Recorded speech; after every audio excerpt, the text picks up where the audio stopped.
Hello दोस्तों, स्वागत है आपका हमारे चैनल हितिस वॉइस में। नन्नन दाई 2 साल के बाद अपने मायके, देखिए भाभी ने उसके साथ क्या किया। आज हम इस बारे में कहानी सुनने वाले हैं। चलिए शुरू करते हैं। निधि बड़े शौक से तैयार हो रही थी, तभी दरवाजे की बेल बजी। सास कुसुम जी ने अपने रूम से आवाज लगाई, बेटा निधि, देखना तो कौन है। मुझसे तो उठा भी नहीं जा रहा। तो कुसुम जी की तबीयत थोड़ी खराब थी। डॉक्टर ने वायरल इन्फेक्शन कहा था, तो दवाई लेकर आराम कर रही थी। निधि ने जाकर दरवाजा खोला तो दरवाजे पर साक्षी थी, निधि की ननंद और कुसुम जी की बेटी। अरे दीदी, आप अचानक से कैसे आना हुआ? निधि ने पूछा। निधि मुस्कुराकर बोली, 3 साल हो गए भाभी सबको मिले। नितिन की नौकरी ही ऐसी है कि कभी निकल नहीं सकते। इस बार तो मैंने बता ही दिया कि इस वेकेशन तो मैं अपने मायके जाऊंगी ही। हमेशा फोन पर बातें होती हैं, पर अपने घर आने की खुशी ही अलग होती है ना भाभी। आप कैसी हैं? और मम्मी कहाँ है? दिखाई नहीं दे रही। वो मम्मी जी अपने कमरे में है, आराम कर रही है, निधि ने कहा। ठीक है, मैं वहीं जाकर मिल लेती हूँ। और साक्षी जल्दी से कुसुम जी के कमरे में आ गई। कुसुम जी तो साक्षी को ऐसे अचानक आई देखकर चौंक गई। अरे बेटा, ऐसे अचानक तूने आने की खबर भी नहीं दी। हाँ माँ, वो मैं सरप्राइज देना चाहती थी, पर आपको क्या हुआ? बहुत कमजोर लग रही हो आप। हाँ, वो बेटा थोड़ा वायरल इन्फेक्शन है, ठीक हो जाएगा। निधि पानी का ग्लास लेकर कुसुम जी के कमरे में आई। साक्षी ने पानी पिया और बोली, भाभी तेज भूख लगी है, कुछ खाने को दे दो। निधि ने मुंह बनाते हुए कहा, पर खाना तो कुछ बनाया ही नहीं। वो मुझे मेरे भाई के घर पार्टी में जाना है, तो मैं और तुम्हारे भैया तो वहीं खाएंगे। और माँ जी की तो तबीयत ठीक नहीं है, तो उनके लिए कुछ भी नहीं बनाया।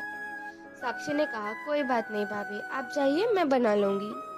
कुसुम जी ने कहा, पर बेटा तू इतने दूर से आई है और ऊपर से तुझे भूख भी तेज लगी है। मैं कुछ बना देती, पर मुझसे तो खड़ा भी नहीं हुआ जा रहा। तभी रोहन आया। अरे दीदी, आप कब आई? बताया भी नहीं। आने वाली थी तो मैं लेने आ जाता सामने। वही तो सरप्राइज था, इसीलिए तो नहीं बताया। साक्षी बोली। बोल, तू कैसा है और तेरी जॉब कैसे चल रही है? सब ठीक है दीदी, कहा रोहन ने। दोनों भाई बहन बातें करने लगे। तभी निधि तैयार होकर आई और कहा, चलिए। रोहन ने कहा, दीदी अब भी चलिए हमारे साथ। तो निधि का मुंह बिगड़ गया, जो साक्षी ने देख लिया। और साक्षी ने कहा, अरे मैं बहुत थक गई हूँ, 12 घंटे की ट्रेन थी बेंगलोर से अहमदाबाद की, तो आज तो मुझे माफ करो। मैं बस खाकर थोड़ी देर आराम करूंगी। मैं और मम्मी घर पर है, तुम लोग ही जाओ, मैं जाकर कुछ बनाती हूँ। रोहन ने निधि से पूछा, निधि कुछ खाना नहीं बनाया? दीदी और माँ क्या खाएगी? निधि ने कहा, हम दोनों को तो जाना था और माँ जी अकेले के लिए बनाना था। मुझे थोड़ी पता था कि तुम्हारी बहन आने वाली है, जो मैं बना के रखूं। हाँ ठीक है, नहीं पता था, पर अब तो चल गया ना, अब तो बना दो कुछ। रोहन बोला, पर हम कब जाएंगे? रोहन ने कहा, अरे पास में ही रहते हैं तुम्हारे भाई, बाद में चली जाना। मैं नहीं गई तो क्या फर्क पड़ जाएगा, हम तो जाते ही रहते हैं ना। एक काम करो, तुम हम तीनों का खाना घर पर बना दो और फिर तुम चली जाना। आज मैं दीदी के साथ ही खाऊंगा, और तुम बाहर से भी ऑर्डर कर सकते हो ना। मेरा रुकना जरूरी है?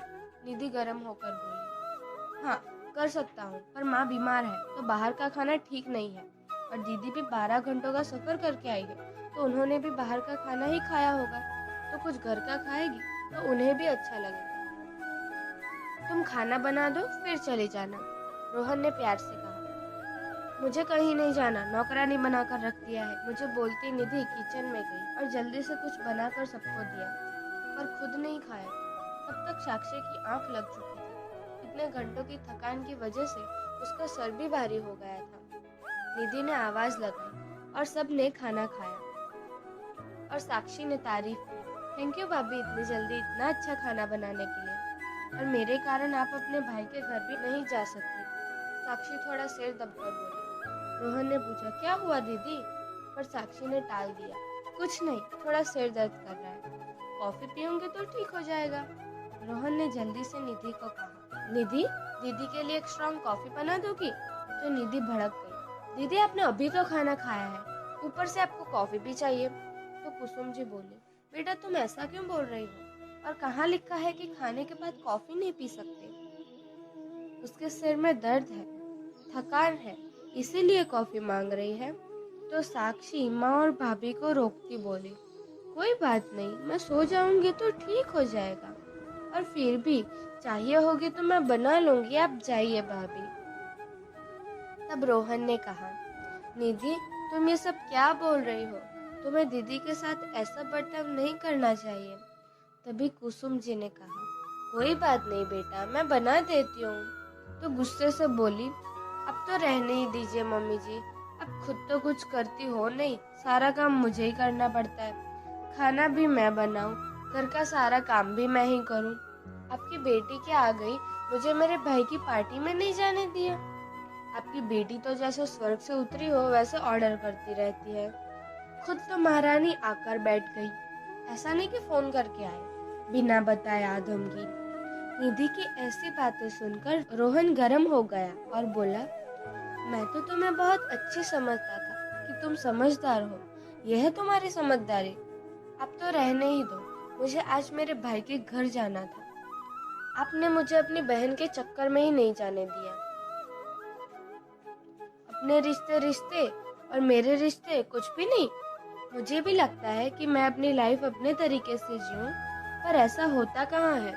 कभी तुम्हारी ये बहन आ जाती है और कभी तुम्हारे रिश्तेदार, तो कभी तुम्हारे दोस्त। कुसुम जी ने निधि को शांत करते हुए कहा, बेटा ऐसा क्यों बोलती हो, वो तो आज मेरी तबीयत ठीक नहीं है इसलिए तुम्हें रोका। साक्षी 2 साल बाद आई है, तुम्हारा भाई तो पास में ही रहता है, हमेशा मिलती रहती हो, आज तक हमने तुम्हें कभी मना किया है? आज पहली बार ऐसा हुआ है। और बेटा तुम ऐसे कैसे बोल सकती हो, तुम भी तो किसी की बेटी हो, ननंद हो, अगर वो तुम्हारे साथ ऐसा करेंगे तो तुम्हें कैसा लगेगा। निधि ने तो जैसे ठान लिया था कि आज तो किसी को नहीं छोड़ेगी। मम्मी जी अब तो बोलिए ही मत, और आपकी बेटी को भी समझा देना कि यहाँ बैठे बैठे ऑर्डर ना करे, मैं इस घर की बहू हूँ, कोई नौकरानी नहीं। रोहन ने बहुत समझाया कि तुम्हें ऐसा बर्ताव नहीं करना चाहिए दीदी से, वो 2-3 साल में एक बार आती है, मुझे तुमसे ये उम्मीद नहीं थी।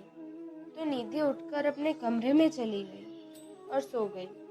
दूसरे दिन सुबह उठी तो कुसुम जी किचन में काम कर रही थी और साक्षी उनकी हेल्प कर रही थी। तो निधि आकर सीधा उनसे झगड़ने लगी, हाँ हाँ, आप तो अपने बेटे को दिखा रही हैं कि मैं कुछ काम नहीं करती, आप ही सब कुछ करती हो। कुसुम जी ने बहुत समझाया, नहीं बेटा ऐसी बात नहीं है, तो उठी नहीं थी, हमने सोचा नाश्ता बना ले। ऐसा है तो काम करना, नीचे से साक्षी का सामान पड़ा है वो ले आ, कल नीचे ही रह गया, तू ले आ ऊपर। तो निधि भड़क गई, मैं कोई नौकर नहीं हूँ आपकी, आपने तो काम वाली बना कर रखा है मुझे। ठीक है आपकी बेटी 2 साल बाद आई है, पर इसका मतलब ये नहीं कि मुझे नौकर बना दो। अरे नहीं बेटा ऐसा नहीं है, ले तू नाश्ता बना ले, ले मैं लेकर आती हूँ। और बीमार कुसुम जी सीढ़ियों से भारी बैग को जैसे तैसे ऊपर लेकर आई। निधि को अपनी माँ से कुछ काम था तो वो उनको फोन लगा रही थी, पर उनका फोन लग नहीं रहा था। तो निधि ने अपनी भाभी को फोन किया कि भाभी मम्मी का फोन लग नहीं रहा, अब उनसे बात करवा देगी। तो उसकी भाभी ने मुंह पर ही कह दिया, नहीं मैं बात नहीं करवा सकती, मैं बहुत बिजी हूँ, मुझे ऐसे फोन मत किया करो। निधि ने कहा, नहीं भाभी मैं आपको परेशान नहीं कर रही, मैं तो खुद परेशान हूँ, आप एक बार मम्मी से मेरी बात करवा दीजिए प्लीज। उसकी भाभी ने उसे डांट दिया, अरे मैंने बोल दिया ना मेरे पास टाइम नहीं है, मुझे ऐसे बार बार फोन मत करना, फोन रखो करके फोन काट दिया। निधि परेशान हो गई, भाभी ने ऐसा बर्ताव क्यों किया। तभी कमरे में रोहन गया, क्या हुआ, क्यों इतनी परेशान हो। तो निधि ने कहा, मैं कब से मम्मी का फोन लगा रही हूँ पर लग नहीं रहा, और मैंने जब भाभी को फोन लगाया तो उन्होंने मुझे डांट कर फोन काट दिया। वो तो बहुत बदतमीज है, उन्होंने मुझसे इतने गंदे तरीके से बात की, मैंने तो कितनी रिस्पेक्ट से कहा था कि मम्मी से बात करवा दो, और वो है कि उन्होंने मेरी एक बात नहीं सुनी। वो मेरी भाभी है, वो मेरे साथ ऐसा बर्ताव कैसे कर सकती है? तब रोहन ने कहा, तुमने भी तो यही किया था ना साक्षी दी के साथ। तब तुम्हें याद नहीं आया कि तुम उनकी भाभी हो, और जैसा तुमने किया वैसा तुम्हारी भाभी ने तुम्हारे साथ किया। फिर तुम्हें इतना बुरा क्यों लगता है? आज तुम्हें समझ आया कि तुम हम सबके साथ कैसा बर्ताव करती हो। तो निधि को अपनी भूल का पछतावा हुआ और वो तुरंत अपनी सास और ननंद के पास गई। तो साक्षी अपने घर वापस जाने के लिए पैकिंग कर रही थी और कुसुम जी उसे समझा रही थी कि बहू ऐसी नहीं है, तुम गलत समझ रही हो, ऐसे नहीं जाती। तब साक्षी ने कहा, नहीं, मैं ऐसे नहीं रहना चाहती। मेरी वजह से आपके घर में झगड़े हो, मनमुटाव हो, ये मैं नहीं चाहती। मैं जा रही हूँ। तभी निधि ने जाकर उनसे माफी मांगी कि मुझे आप लोगों के साथ ऐसा बर्ताव नहीं करना चाहिए था। वो बस मुझे गुस्सा आ गया था कि मैं भाई की पार्टी में नहीं जा पाई। पर आज जब मेरी भाभी ने मेरे साथ गलत बर्ताव किया तो मुझे समझ आया कि मैंने कितना गलत किया। और साक्षी दी, आपको कहीं जाने की जरूरत नहीं है, ये आप ही का घर है, आप यहाँ हक से रहेंगी।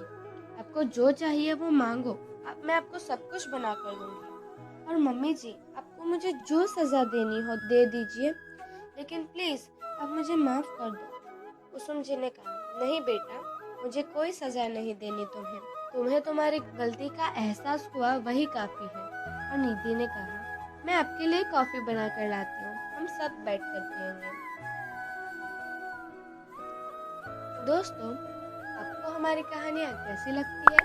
प्लीज हमें कमेंट सेक्शन में जरूर बताना।